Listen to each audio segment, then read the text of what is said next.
I arrived at my childhood home on December 25th, carrying wrapped gifts and homemade cookies for the family. The dining room glowed with warm lights, and the scent of roasted turkey filled the air. My father, Robert, sat at the head of the table wearing his best sweater, while my mother, Linda, bustled around serving cranberry sauce. My sister, Sarah, scrolled through her phone, barely acknowledging my arrival. As I settled into my usual chair, expecting the traditional prayer, my father cleared his throat and delivered shocking words that shattered the holiday spirit forever. The next morning, sunlight streamed through my old bedroom window as I methodically folded clothes into cardboard boxes. My mother, Linda, hovered in the doorway, wrapping her bathrobe tighter around her waist. Her eyes were red from crying, but I felt nothing but cold determination as I packed my belongings. "Chris, honey, maybe we can talk about this," she whispered, stepping into the room. "Your father didn't mean what he said last night. You know how he gets when he's stressed about work." I continued folding my sweaters without looking up. "He meant every word, Mom. And honestly, it's probably for the best." Sarah appeared beside Linda, still wearing her Christmas pajamas covered in cartoon reindeer. "Come on, big brother. Don't be so dramatic. Dad was just having a bad day." That's when I stopped packing and turned to face them both. "Since you both seem confused about what's happening here, let me clarify something. When I leave today, I'm canceling every single bill payment that comes out of my account for this house." Linda's face went pale. "What do you mean?" I walked to my desk and pulled out a manila folder thick with bank statements and payment confirmations. "I mean the $800 mortgage payment that comes out of my checking account every month, the $300 electric bill, the $200 gas bill, the $150 water bill, both car payments totaling $600, internet cable phone service groceries, and Dad's prescription medications for his blood pressure and diabetes." Sarah's phone slipped from her hands and clattered on the hardwood floor. "Wait, what are you talking about?"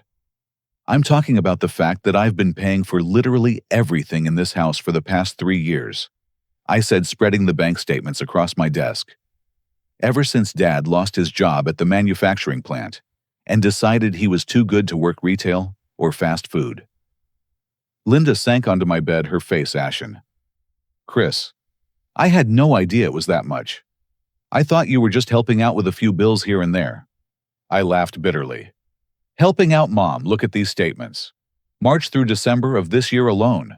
Every mortgage payment, every utility bill, every grocery trip, every tank of gas for both cars. I even paid for Sarah's college textbooks last semester."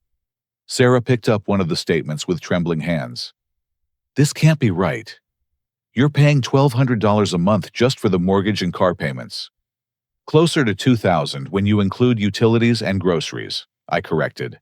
"And that doesn't count the $600 I spent on Christmas presents that apparently went to an ungrateful burden who needs to find somewhere else to live."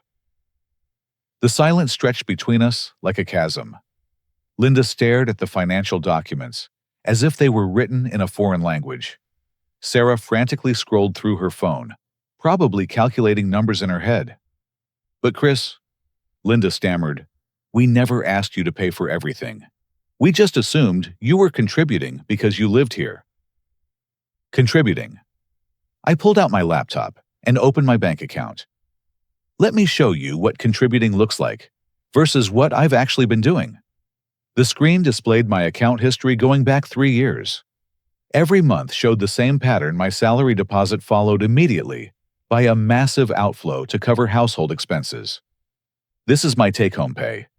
I pointed to the deposits. $3,800 a month after taxes. And this is where it all goes. I scrolled through the automatic payments. Mortgage $800. Car payment for Dad's truck $350. Car payment for your sedan $250. Electric usually around $300 in summer with the air conditioning running constantly. Gas bill $200 average. Water and sewer $150. Internet and cable $120. Both cell phones $140. Groceries $400 to $500 depending on how much food Sarah brings home for her friends. Dad's medications $230 with insurance. Sarah was staring at her own phone using the calculator app. "That's like That's almost all your income. 92%, I said flatly. I've been living on about $300 a month for personal expenses. Do you know what it's like to want to grab dinner with coworkers, but have to turn them down because every penny I earn goes to keeping this family afloat? Linda's voice cracked. Honey, why didn't you tell us it was this much? Because every time I tried to bring up money, Dad would shut me down. Remember last summer when I suggested maybe he could look into unemployment benefits or job training programs? He told me real men handle their responsibilities without whining. When I mentioned that groceries were getting expensive, you said I should be grateful to have a home-cooked meal waiting for me. I closed the laptop and resumed packing. And Sarah, remember when you complained that I never wanted to go out to bars or clubs with you? It's because I literally couldn't afford a $20 bar tab after covering everyone else's life. Chris, please. Linda reached for my arm. We can figure this out. Maybe we all need to sit down and make a budget together. I gently moved away from her touch. A budget would require everyone to contribute income. Sarah works 15 hours a week at that boutique downtown and spends everything on clothes and makeup. Dad hasn't even looked for work in 8 months. You've been talking about going back to nursing for 2 years, but never actually applied anywhere. The words hung heavy in the air. These were truths we'd all been avoiding dancing around during family dinners and holiday gatherings. That's not fair, Sarah protested. I'm still in college. I'm not supposed to pay major bills. You're 22 years old and in your 5th year of a 4-year degree, I replied. Most people your age are working full-time and supporting themselves. Sarah's face flushed red. Not everyone can be perfect like you, Chris. Some of us need more time to figure things out. Perfect. I turned to stare at her. Sarah, I wake up at 5:30 every morning, work 9 hours at a job I hate, come home to a house where I'm treated like an inconvenience, and fall asleep, wondering if I'll ever be able to afford my own place. That's not perfect. That's survival. Linda started crying again, but these tears seemed different, more desperate. What are you saying, Chris? That you're just going to abandon us? Leave us with bills we can't pay? I'm saying that last night Dad made it very clear that I'm a burden who can't live here anymore. So I'm giving you exactly what you asked for. Independence. I pulled out my phone and showed them the banking app. I'm canceling all the automatic payments today. The mortgage payment that's scheduled for January 1st canceled. The electric bill that usually gets paid on the 3rd canceled. All of it. The color drained completely from Linda's face. Chris, you can't do that. We'll lose everything. Then you should have thought about that before calling me a burden and kicking me out during Christmas dinner. Sarah was frantically typing on her phone. I'm doing the math. Even if I worked full-time at the boutique, I'd make maybe $1,100 a month. That won't even cover the mortgage. And I haven't had a job interview in months, Linda admitted quietly. Most of the nursing positions want recent experience, and I've been out of the field for 12 years. I zipped up my last duffel bag and looked around the room where I'd grown up. The walls still held my high school graduation photo and a few baseball trophies from junior year. It felt like looking at artifacts from someone else's life. Here's what's going to happen, I said, shouldering my bag. I'm going to finish loading my car and drive away. You 3 are going to figure out how to be the independent adults you claimed you wanted to be. Maybe Dad will discover that there are actually plenty of jobs available for people willing to work them. Maybe you'll realize that going back to nursing isn't as impossible as you've been pretending. And maybe Sarah will learn that being an adult means prioritizing responsibilities over social media and shopping. Linda grabbed my arm again, this time more desperately. Please, Chris, we're family. Family takes care of each other. I looked down at her hand, then back at her tear-stained face. You're right, Mom. Family does take care of each other. For 3 years, I took care of this family. I sacrificed my social life, my dating life, my future plans, and my financial security to make sure everyone else was comfortable. And last night, that family told me I was a burden and kicked me out. I gently removed her hand from my arm. Now you get to learn what it feels like to take care of yourselves. The phone call started before I'd even checked into the hotel. By the time I'd carried my bags up to the small room with its generic landscape paintings and scratchy comforter, my phone had buzzed with 17 missed calls from Linda. The voicemail icon showed a number that made my stomach clench with familiar anxiety. I sat on the edge of the bed and reluctantly played the messages. "Chris, honey, it's Mom. Please call me back. We need to talk about this misunderstanding. Family doesn't abandon each other, especially not right after Christmas. Your grandmother would be so disappointed if she knew you were doing this to us." The mention of my grandmother hit exactly where Linda intended. Grandma Rose had raised me during my elementary years, when my parents were struggling with their own problems. She'd been the one to teach me about responsibility, kindness, and taking care of family. The next message ramped up the emotional pressure. "Chris, I'm sitting here looking at the Christmas ornaments Grandma Rose made for us, and I can't stop crying. She always said family comes first no matter what. She sacrificed everything for this family, and now you're throwing it all away over money. Money, Chris. She's probably turning in her grave." I deleted the messages without listening to the rest and turned off my phone. But 20 minutes later, someone knocked on my hotel room door. Through the peephole, I saw Sarah standing in the hallway holding a large photo album and a canvas tote bag. Her eyes were red and puffy, and she'd clearly been crying for hours. "Chris, please," she called through the door. "I just want to talk. I brought some things I thought you might want to see." Against my better judgment, I opened the door. Sarah immediately threw her arms around me, sobbing into my shoulder. "I'm so sorry," she wailed. "I didn't know about the bills. I had no idea you were paying for everything. I thought Dad was still working somewhere, maybe just part-time or something." I guided her to the small table by the window and sat down across from her. She opened the photo album to reveal pictures from our childhood.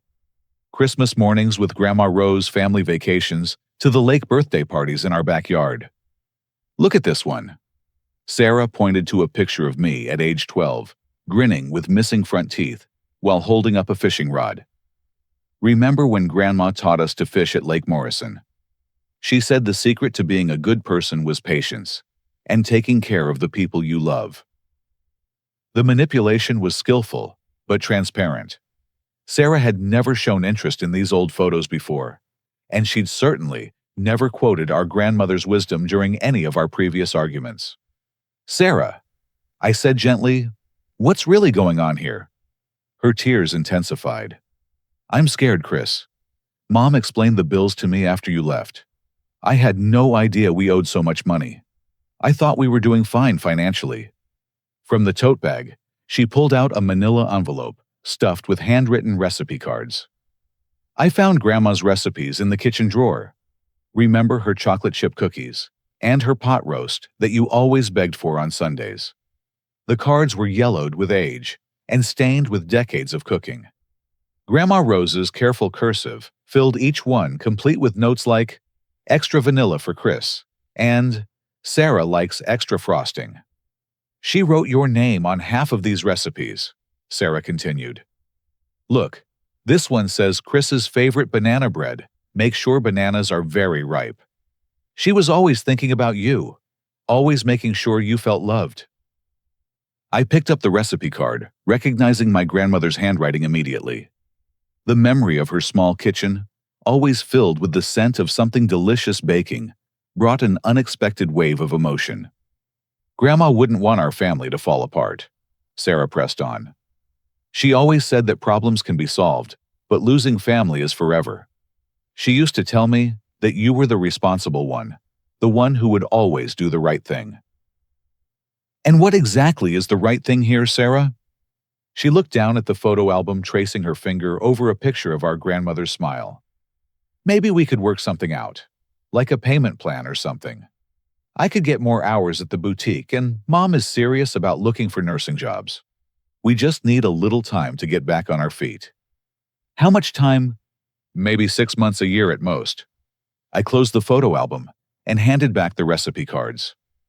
"Sarah, I've been giving you time to get on your feet for 3 years. How much longer should I put my own life on hold?" She started crying again, harder this time. But we're family. Grandma always said family comes first. She sacrificed her whole life taking care of Grandpa when he got sick. She worked 2 jobs to help Mom and Dad when they were young. She never complained, never asked for anything in return. The comparison was pointed and painful. Sarah was essentially arguing that I should follow our grandmother's example of endless self-sacrifice, regardless of the cost to my own future. Grandma also taught me to stand up for myself, I replied. She used to tell me that people will only treat you as well as you demand to be treated. Sarah's manipulation strategy shifted. What if I moved out too? Got an apartment with some friends from college that would lower the bills, right? And then maybe we could figure out a way for you to help with just the mortgage and utilities, not everything. So your solution is for me to continue paying for a house I'm not allowed to live in.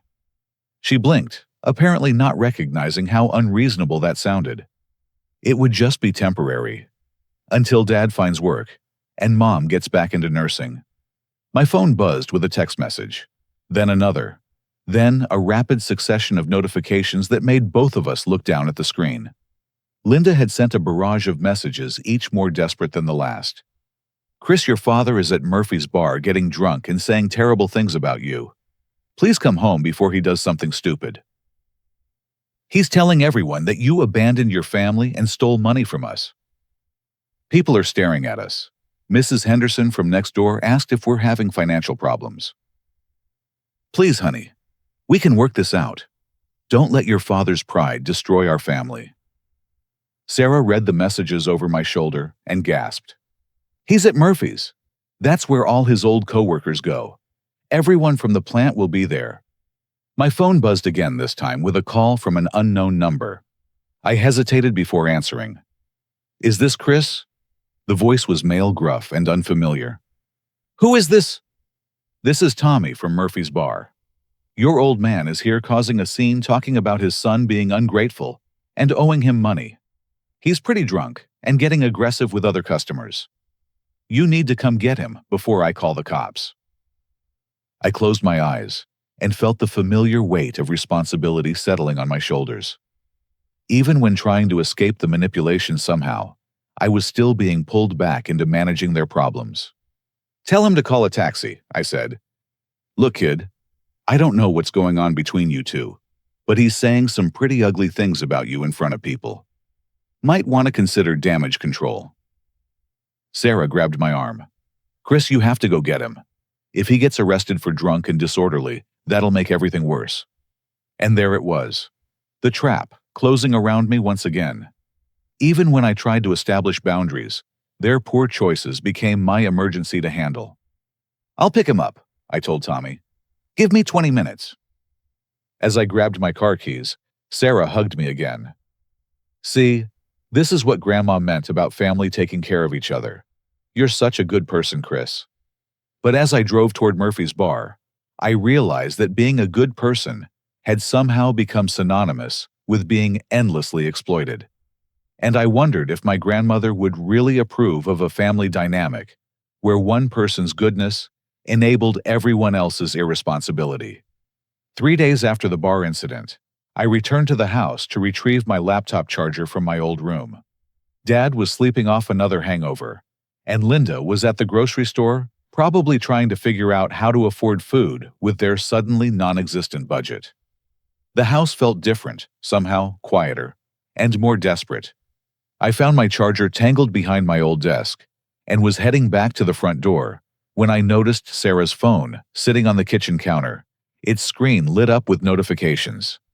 She must have forgotten it when she rushed out to her boutique shift. The screen showed a group chat called Operation Independence, with 3 participants, Dad, Mom, and Sarah. The preview text made my blood run cold. Phase 3 is working. He picked up Dad from the bar, so he's still responding to guilt trips. Without thinking, I picked up the phone. Sarah had never been good with passwords, and she'd used the same 4-digit code since high school, her birthday. The phone unlocked immediately. What I found in that group chat destroyed any remaining loyalty I felt toward my family. The messages dated back 4 months long before the Christmas dinner confrontation. The earliest message was from Dad. Robert getting tired of Chris acting like he owns this place. Kid thinks he can have opinions about how we spend money just because he pays some bills. Linda, maybe we need to make him feel less welcome gradually. Nothing obvious, just little things to make him want to move out on his own. Sarah, what if we start making comments about him being too old to live at home? Like jokes, but not really jokes.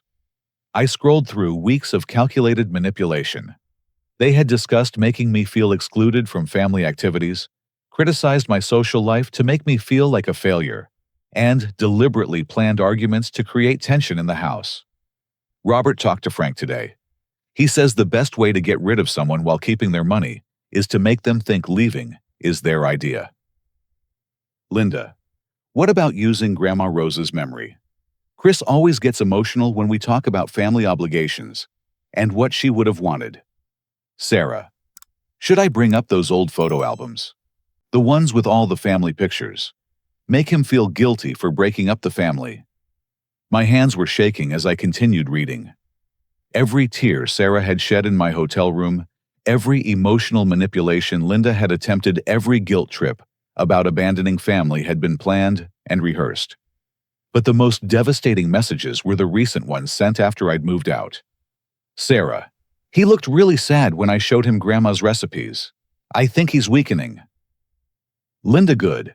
Keep pushing the family loyalty angle. Frank says men like Chris respond to feeling needed and responsible. Robert, he picked me up from Murphy's like a good little boy. Kid's too weak to actually abandon us. He'll be back within a month, mark my words.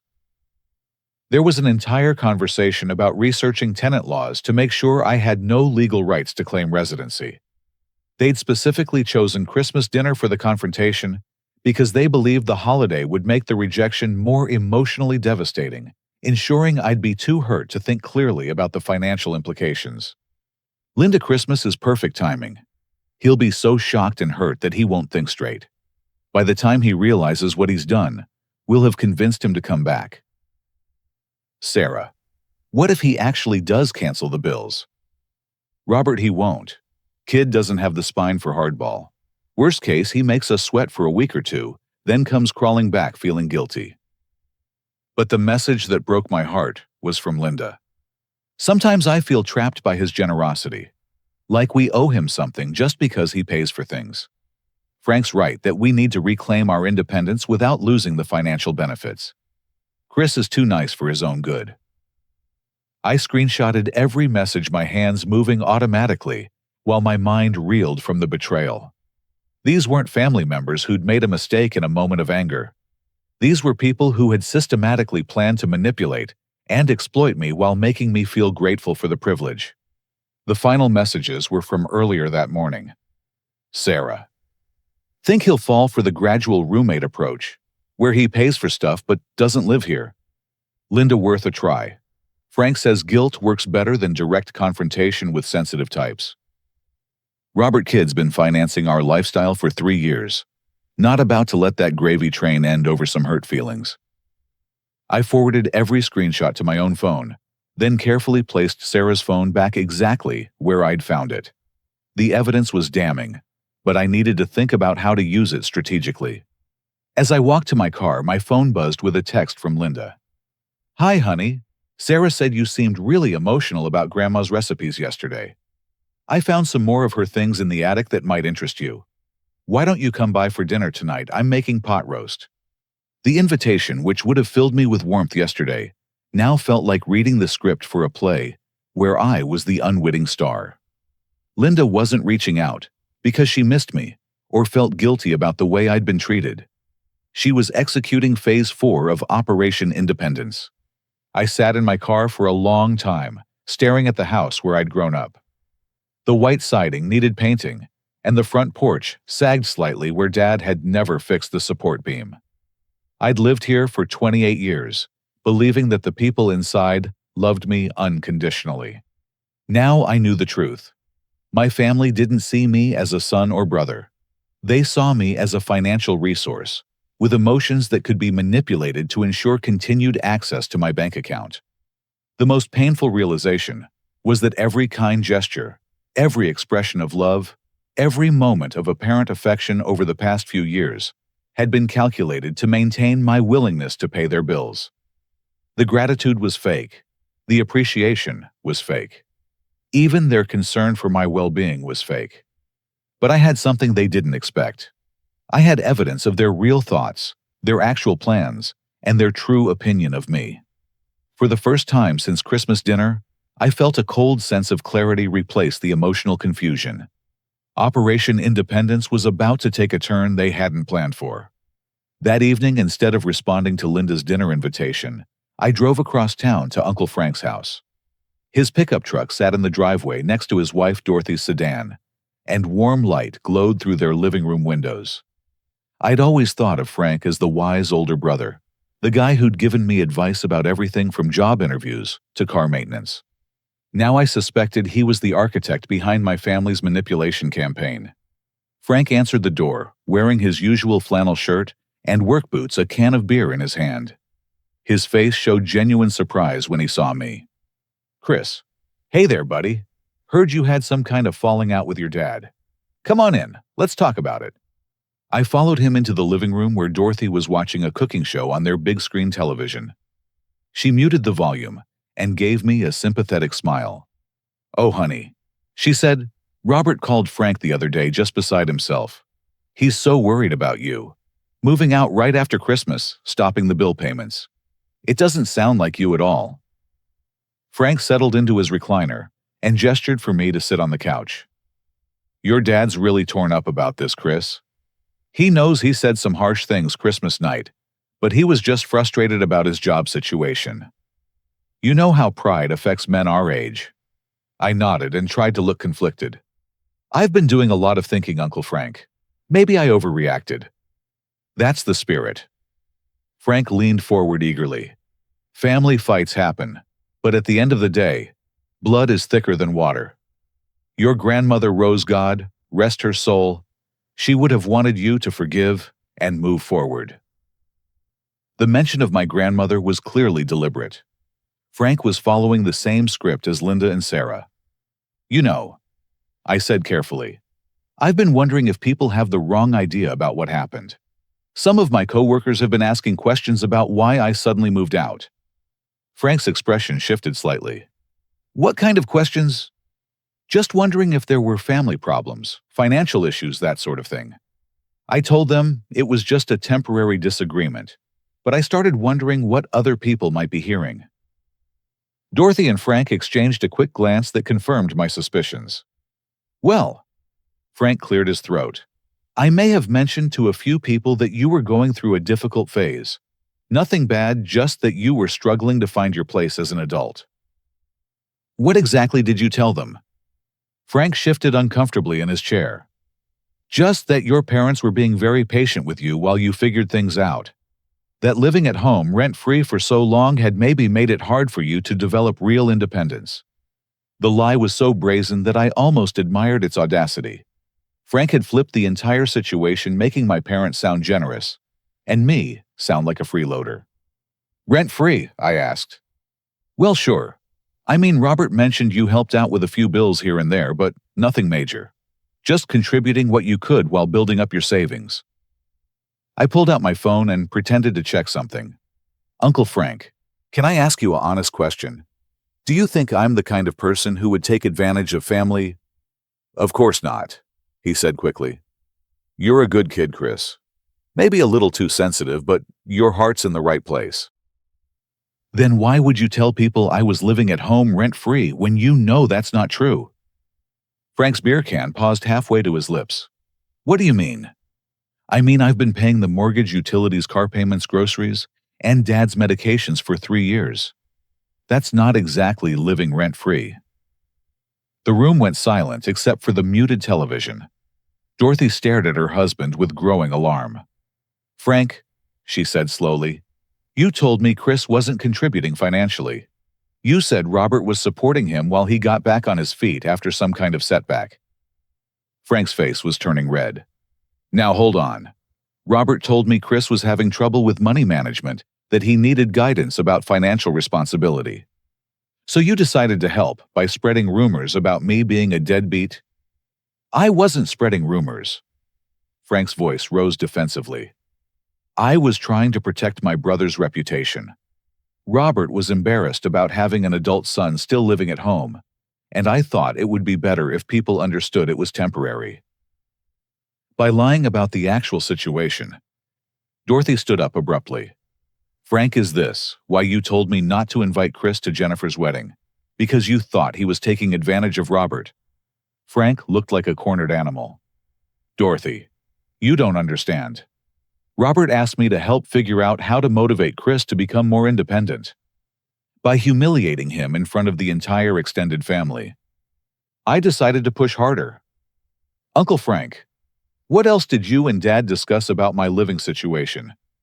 Nothing specific, just general concerns about enabling behavior and setting healthy boundaries. Did those discussions happen to include strategies for making me want to move out? Frank's beer crumpled in his grip. Chris, you're twisting this around. I was trying to help your father deal with a difficult situation. A difficult situation where his son was paying all his bills? That's not what Robert told me. The admission hung in the air like smoke from a fire. Frank had just revealed that either my father had lied to him about the financial arrangement, or Frank had been willingly participating in a deception campaign. Dorothy sank back onto the couch, her face pale. Frank, what have you done? I haven't done anything wrong, Frank snapped. Robert came to me for advice about dealing with an ungrateful son who was making the family feel guilty about accepting help. Ungrateful. My voice was getting louder. Frank, I've spent 92% of my income keeping that family afloat for 3 years. What exactly should I be grateful for? For having a family that loves you enough to give you a home. A home I'm paying for. Frank stood up aggressively. You watch your tone with me, boy. I don't care what bills you think you've been paying. Family takes care of family, and if you can't understand that basic concept, then maybe Robert was right to give you some tough love. Dorothy grabbed Frank's arm. Sit down. You're making this worse. But Frank was on a roll now, his true feelings finally emerging. This whole generation thinks they deserve a medal for basic responsibilities. So, you help out with household expenses. Big deal. Your parents fed you, clothed. You put a roof over your head for 18 years. Maybe it's time to pay some of that back. Pay it back by financing their retirement while they refuse to work. Pay it back by showing some respect and gratitude instead of acting like a victim. I pulled out my phone and hit record. Uncle Frank, are you saying that adult children should financially support their parents, even when those parents are capable of working? I'm saying ungrateful kids like you need to learn their place. Dorothy's voice cut through the tension like a knife. Frank, stop talking. But it was too late. Frank had revealed his real attitude, and I had it recorded. He saw me holding the phone and lunged forward, but Dorothy blocked his path. Frank, sit down right now. He collapsed back into his recliner, breathing heavily and glaring at me with undisguised hostility. You want to know what I really think, Chris? I think you're a spoiled brat who never learned to appreciate what he had. Your grandmother spoiled you rotten, and your parents enabled your selfishness. Robert should have kicked you out years ago. Dorothy's face was white with shock. Frank, please stop. No, Dorothy. This kid needs to hear the truth. He's been manipulating his family's emotions, making them feel guilty for accepting his help, then throwing it in their faces the first time they try to set boundaries. I stood up slowly. Thank you, Uncle Frank. You've been very enlightening. Where are you going? To share this recording with everyone who's been hearing your version of events. Frank's hostility immediately shifted to panic. Now hold on, Chris. You can't just record people without permission. Actually, in this state, I can. One-party consent law. I walked toward the door but turned back for one final question. Uncle Frank, how many other family members have you told these lies to? His silence was answer enough. 2 weeks after my confrontation with Frank, the family's desperation reached dangerous new levels. I was settling into a routine at my temporary apartment, finally enjoying the peace of controlling my own space, when the real harassment began. It started with Linda calling my bank, claiming to be my wife, and requesting account access. The bank representative fortunately wasn't fooled and refused to provide any information. But they called me immediately to report the attempted fraud. "Mr. Thompson, someone called claiming to be Linda Thompson, saying she was your spouse and needed access to your checking account for an emergency. When we asked for verification, she became belligerent and hung up." I thanked them and immediately changed all my passwords and security questions. But the incident told me everything I needed to know about how far my family was willing to go. The next attempt was more sophisticated. Sarah called me at work sobbing hysterically. "Chris, thank God I reached you. Mom collapsed at the grocery store. They think it might be her heart. We're at General Hospital, and they need someone to cover the emergency room fees. The insurance is asking for a $500 copay up front." For a split second, I felt the familiar panic of family crisis. Then I remembered the group chat messages and their calculated emotional manipulation. "Which hospital?" I asked. "General Hospital on 5th Street. "I'll be right there." Instead of rushing to the hospital, I called General Hospital directly. "I'm calling to check on Linda Thompson. She was allegedly brought in today for a cardiac emergency." "I'm sorry, sir, but we have no patient by that name in our emergency department today." Sarah had fabricated the entire emergency banking on my emotional response, overriding logical thinking. When I called her back, she initially tried to maintain the lie. "They must have transferred her to another department. Everything's so confusing here." "Sarah, I called the hospital. Mom was never there." The silence stretched for nearly 30 seconds before she broke down. "Chris, please. We're about to lose the house. The mortgage payment is due in 3 days, and we don't have it." I was desperate. "So you decided to fake a medical emergency?" "I didn't know what else to do. Dad hasn't found work, and Mom's job applications keep getting rejected. We need more time." Time for what? Sarah time to find new ways to manipulate me. She started crying harder. "That's not fair. We're really trying." "Are you? Because from where I sit, it looks like you're spending more energy on scamming me than on solving your own problems." After hanging up, I thought the fake emergency would be their worst attempt. I was wrong. 3 days later, my doorbell rang at 8 in the morning. Through the peephole, I saw my father standing in the hallway, holding an official-looking manila envelope. He was dressed in his best clothes and wearing an expression I'd never seen before, something between desperation and cold determination. "Chris, I need you to sign some paperwork. Family business." Against my better judgment, I opened the door. Dad pushed past me into the apartment, spreading documents across my coffee table. "What is this?" "Just some forms the bank needs for the mortgage modification. They require all adult household members to sign, even if they don't live there currently."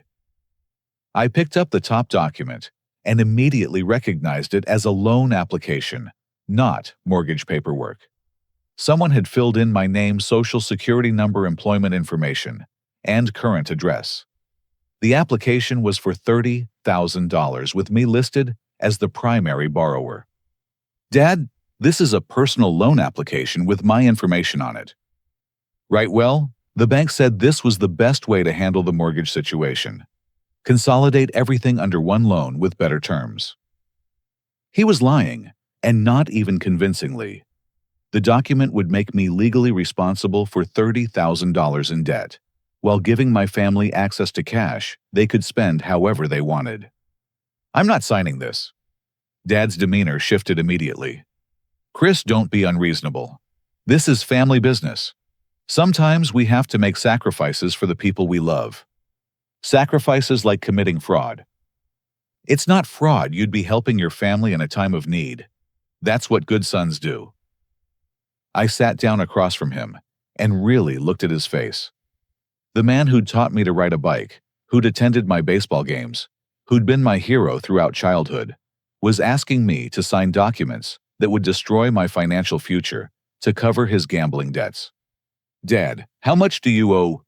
"Oh, I don't owe anybody anything." "Then why do you need $30,000? He shifted uncomfortably, avoiding eye contact. Just some temporary cash flow problems. Nothing major. Dad, I know about the gambling. The words hit him like a physical blow. His face went completely white, and his hands started trembling. What gambling, Chris? I don't know what you're talking about. The online poker, the sports betting, the 60,000 in debt to various creditors. Dad's carefully constructed facade crumbled completely. Who told you? That who have you been talking to? It doesn't matter who told me. What matters is that you're asking me to sign loan documents to cover gambling debts while lying about what the money is for. He became increasingly agitated, standing up and pacing around my small living room. Chris, you don't understand the situation.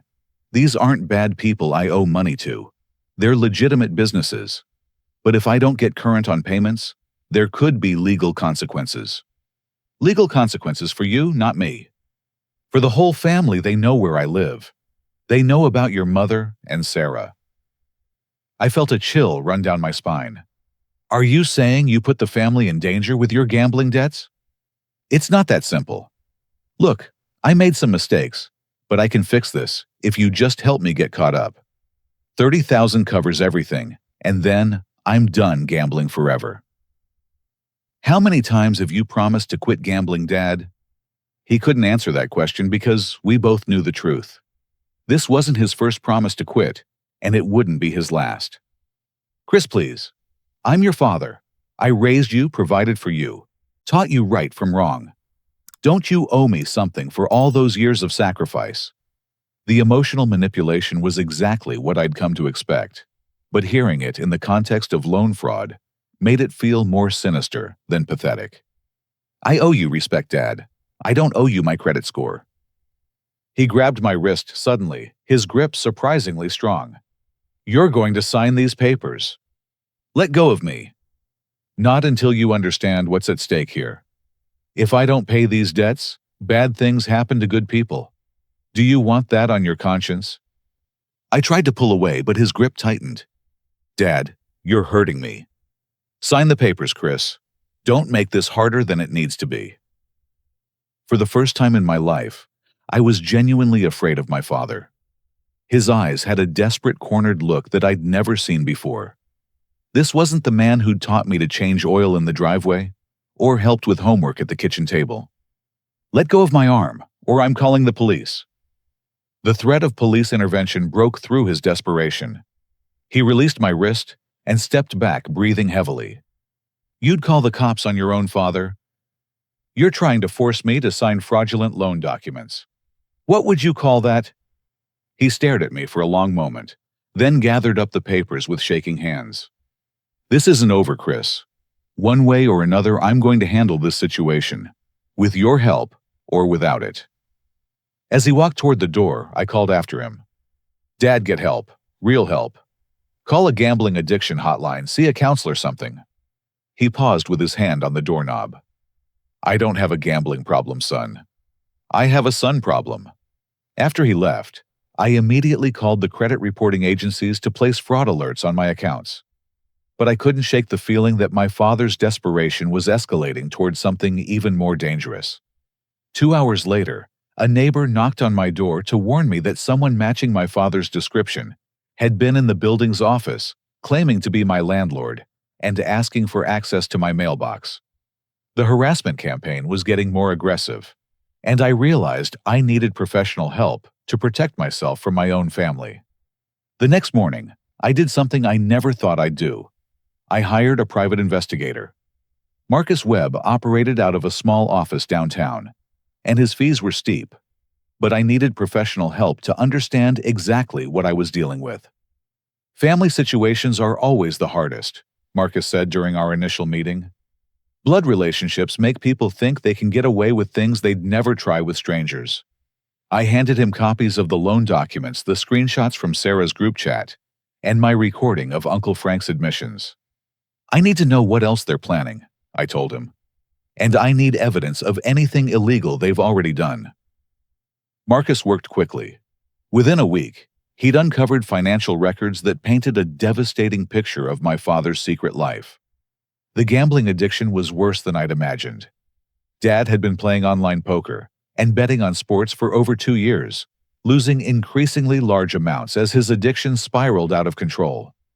The $60,000 in debt I discovered was actually the current balance, not the total amount he'd lost. Your father has gambled away approximately $120,000 in the past 18 months, Marcus reported.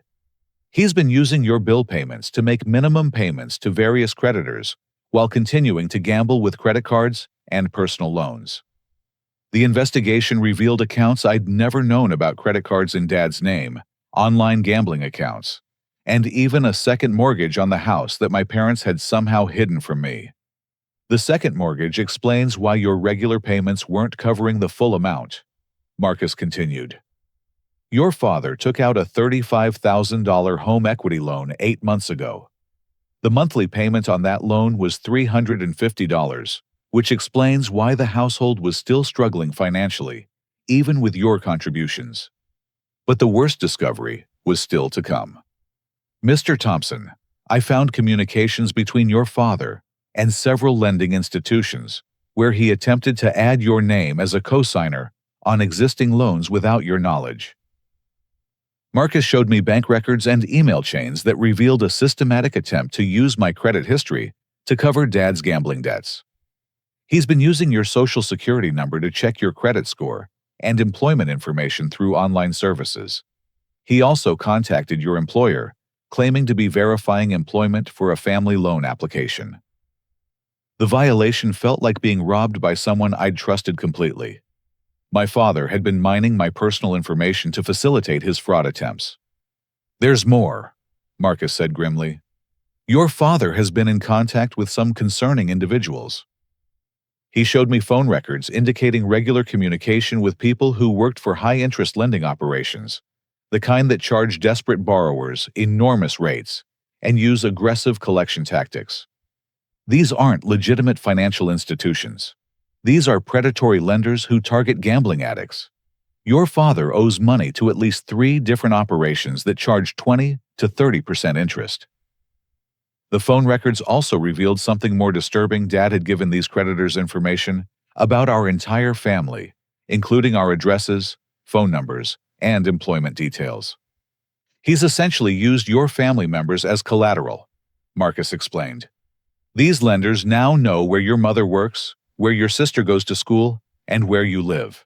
It's a common tactic to pressure gambling addicts into payment by threatening family members. I felt sick. Is my family in actual danger? Potentially.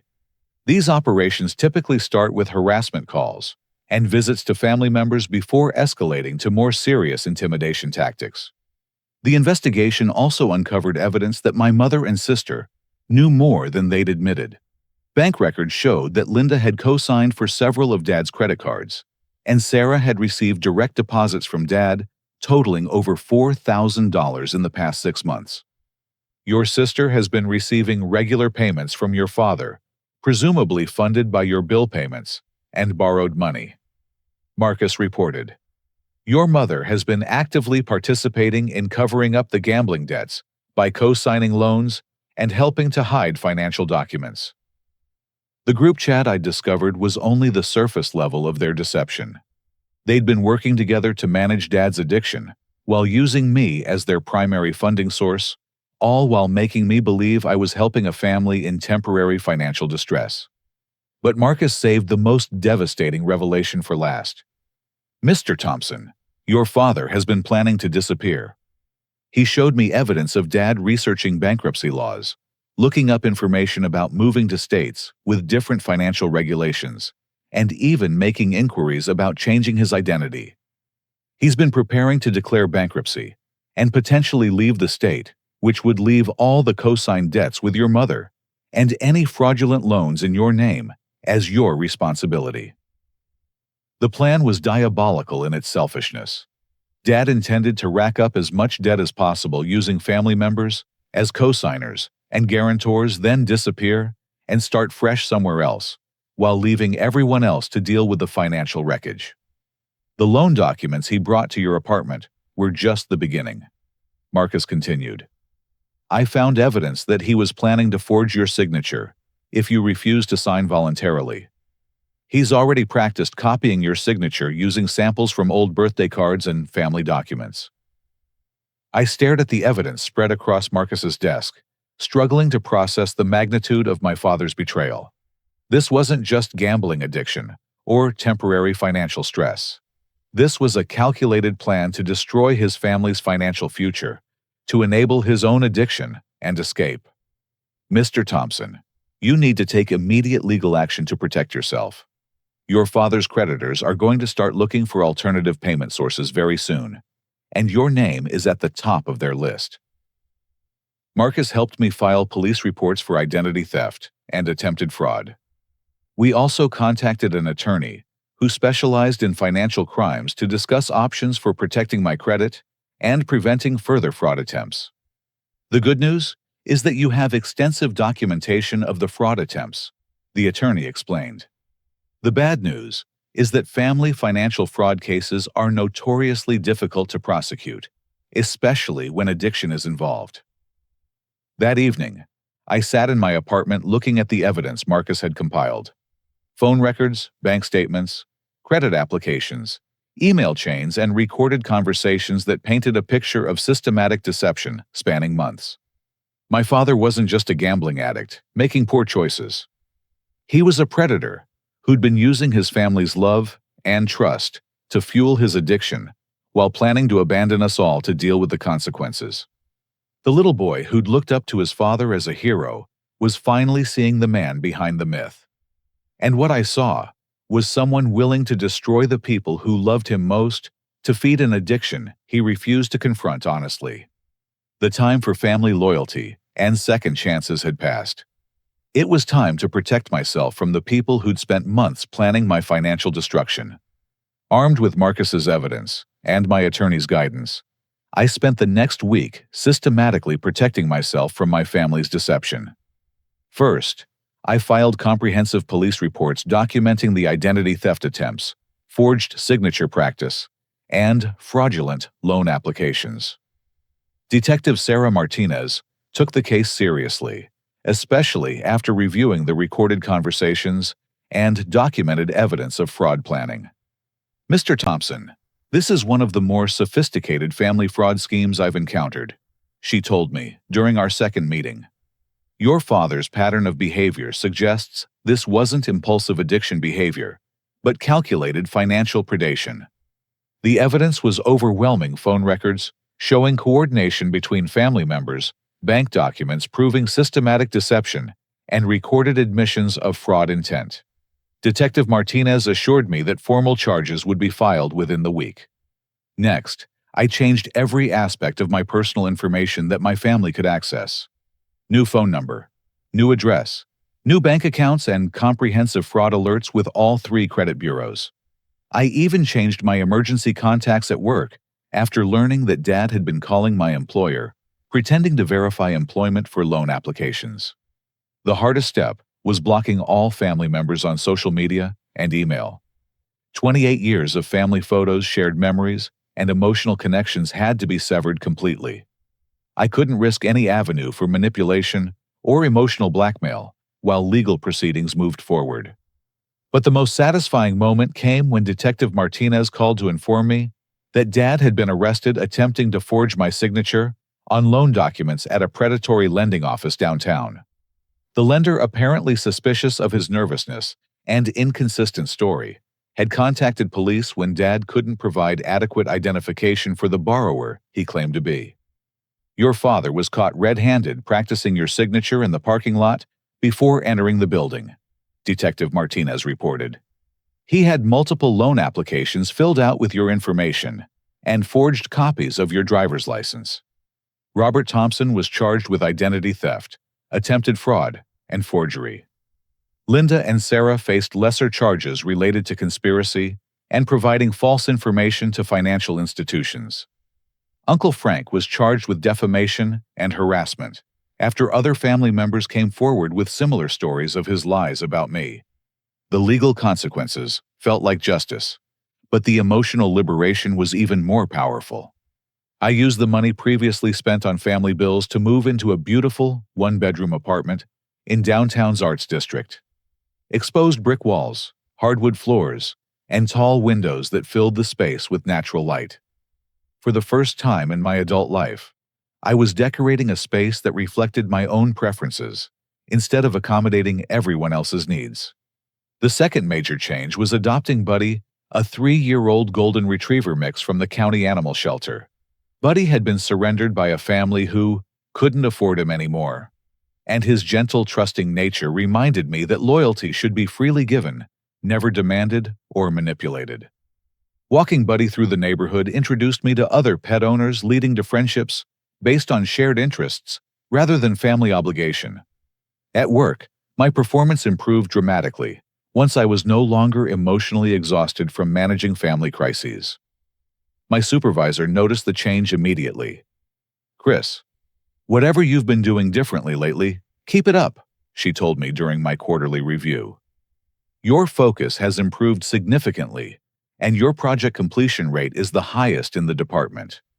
The promotion to senior analyst came with a $15,000 salary increase and better benefits. For the first time, my hard work was benefiting my own future instead of subsidizing other people's poor choices. But the biggest change was starting to date Jessica, a kindergarten teacher I met at a coffee shop near my apartment. She was reading a book about classroom management while grading student papers, and something about her focused concentration reminded me of my grandmother's patient attention to detail. "You seem so peaceful," Jessica told me after we'd been dating for 2 months. "Like you really know who you are." I'd never thought of myself as peaceful before, but she was right. Without the constant stress of family manipulation and financial exploitation, I discovered personality traits I'd forgotten I possessed. I was naturally optimistic, genuinely funny, and deeply loyal to people who earned my trust through consistent kindness. Jessica treated me with the respect I should have been receiving all along. She split dinner bills, planned dates that considered my interests, and never made me feel guilty for having boundaries or personal preferences. Dating her taught me what healthy relationships actually looked like. 6 months after cutting contact with my family, I learned through mutual acquaintances that the consequences of their actions were playing out exactly as predicted. The house went into foreclosure when they couldn't make mortgage payments. Dad's gambling debts caught up with him, resulting in wage garnishment and additional legal problems that complicated his attempts to find steady employment. Linda finally found work as a hospital nurse, but her salary barely covered basic living expenses for herself. She and Dad separated after she discovered the full extent of his financial deception, including debts she'd unknowingly co-signed that damaged her own credit severely. Sarah moved in with college friends after realizing that her parents could no longer finance her extended educational timeline and social expenses. She was forced to work full-time while finishing her degree, finally learning the reality of supporting herself independently. Uncle Frank's reputation in the extended family never recovered after other relatives learned about his systematic lies. Several family members contacted me to apologize for believing his stories and excluding me from family events based on false information. But the most meaningful vindication came during a chance encounter with my grandmother's old neighbor, Mrs. Patterson, at the grocery store near my new apartment. "Chris, I hardly recognized you. You look so happy and healthy," she said, giving me a warm hug. "Your grandmother would be so proud of the man you've become." Mrs. Patterson had known Grandma Rose for 40 years and remembered her stories about teaching me to be responsible and kind. "Rose used to tell me that you were the one with the biggest heart in that family," Mrs. Patterson continued. "But she worried that people would take advantage of your generosity. She always said that learning to protect yourself from users was just as important as learning to care for people who deserved it." The conversation felt like receiving my grandmother's blessing from beyond the grave. She had recognized my nature and tried to prepare me for exactly the situation I'd eventually faced with her own family. 1 year after that devastating Christmas dinner, I hosted a small Thanksgiving celebration in my apartment. Jessica brought homemade sweet potato casserole. My coworker Mark contributed a green bean casserole his wife had made, and our neighbor Elena shared her grandmother's traditional stuffing recipe. We gathered around my dining table, which I'd assembled myself, and decorated with candles Jessica and I had picked out together. Buddy lay contentedly nearby, occasionally hoping for dropped food, but never begging aggressively. Looking around the table at people who'd chosen to spend their holiday with me, because they enjoyed my company, not because they needed something from me, I felt a profound sense of gratitude. These relationships were built on mutual respect, shared interests, and genuine affection. "I want to say something before we eat," I told my chosen family. This time last year, I thought family meant accepting endless demands and manipulation because people shared your DNA. I've learned that real family is people who celebrate your success, respect your boundaries, and never make you feel guilty for taking care of yourself. Jessica squeezed my hand under the table. Mark raised his wine glass in agreement. Elena nodded with understanding that suggested she'd learned similar lessons in her own life. "To families we choose," Mark said, lifting his glass higher. "To families we choose," we repeated together. As we shared the meal, I realized that the painful process of cutting ties with toxic family members had taught me invaluable lessons about relationships, boundaries, and self-worth. I'd learned to distinguish between people who loved me for who I was versus people who loved what I could provide for them. The little boy who desperately wanted his father's approval was gone, replaced by a man who understood that approval earned through self-sacrifice and boundary violation wasn't worth having. Real love doesn't require you to set yourself on fire to keep other people warm. My phone never rang with guilt trips anymore. My bank account reflected my own priorities instead of other people's irresponsibility. My apartment stayed peaceful because I'd learned that drama was optional, not inevitable. Most importantly, I discovered that protecting yourself from exploitation isn't selfish, it's necessary. You can't pour from an empty cup, and you can't maintain healthy relationships with people who refuse to respect your basic dignity. The Christmas dinner when Dad announced I was a burden had felt like the end of everything I'd believed about family loyalty. In reality, it was the beginning of learning what family actually means when it's based on love instead of manipulation. Sometimes, the most loving thing you can do is remove yourself from toxic relationships that demand your sacrifice, but offer no genuine care in return. True family is built on mutual respect, not financial dependency, and your worth is never determined by what others can take from you.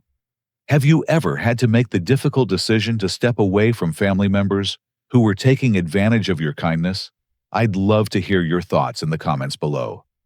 If this story resonated with you, please give it a like and consider subscribing for more real-life stories about setting boundaries and finding your self-worth. Don't forget to share this with anyone who might be struggling with similar family dynamics. Thank you for listening to my story, and I hope it helps you remember that you deserve to be treated with respect and genuine love, not just when it's convenient for others.